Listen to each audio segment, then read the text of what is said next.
Ошто милиция кызматкерлери апасы чычкандын дарысын берип өлтүрмөк болгон 2 баланы куткарып калышты.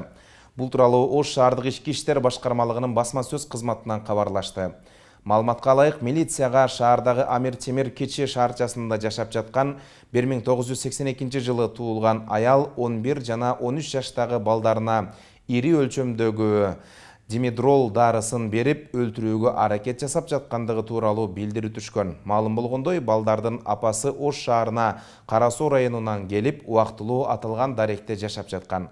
Окуя болгон жерге барган Ош шаардык ички иштер башкармалыгынын жаш жете электер менен иштөө инспекциясынын кызматкерлери дароо тез жардам унаасын чакырып, ыкчам тергөө тобуна кабар беришкен. Тез жардам унаасы келгиче милиция кызматкерлери балдарга суюктук берип, иштерин ири көлөмдөгү дарыдан тазалоого аракет жасап турушкан. Окуя 27 сентябрда саат 4:30 чамасында катталган деп айтылат маалыматта. Балдардын апасы берген көрсөтмөсүндө алгач балдарын, анан соң өзүн өлтүрүүгө аракет жасамак болгондугун айткан. Ал балдарына чычкандын дарысын жана димедрол берген.